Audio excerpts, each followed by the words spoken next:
میرے محترم سامعین، عید کی راتوں کو فضول نہ گزاریں۔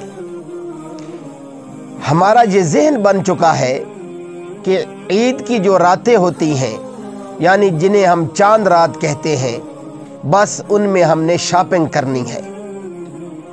ہماری بہنیں اور بھائی جتھوں کی صورت میں بازاروں کی طرف نکل جاتے ہیں اور شاپنگ مالوں میں نکل جاتے ہیں اور ساری رات یوں ہی جو ہے شاپنگ میں ادھر ادھر گھومنے میں گزار دیتے ہیں۔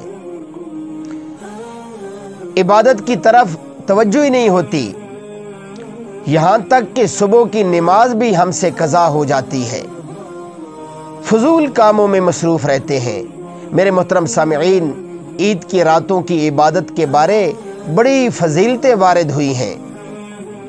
فرمایا جس رات کے بعد صبح کو عید الفطر یا بقرعید ہونے والی ہو، اس رات کو زندہ رکھنے، یعنی نمازوں میں، نوافل میں، ذکر و اذکار میں، تلاوت میں، ہم نے تو زندہ رکھے ہیں نا جوتے خریدنے میں، کپڑے خریدنے میں، چوڑیاں خریدنے میں، طرح طرح کی چیزیں خریدنے میں، ہم نے تو ان راتوں کو زندہ رکھا ہے۔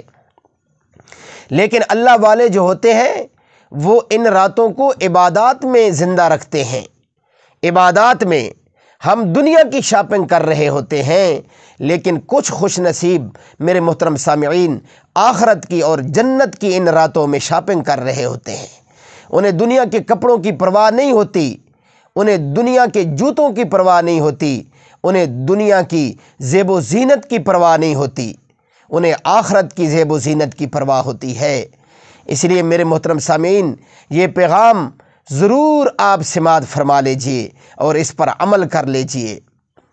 فرمایا اس رات کو زندہ رکھنے، یعنی عید کی راتوں کو زندہ رکھنے، نمازوں میں قیام کرنے کی بڑی فضیلت وارد ہوئی ہے۔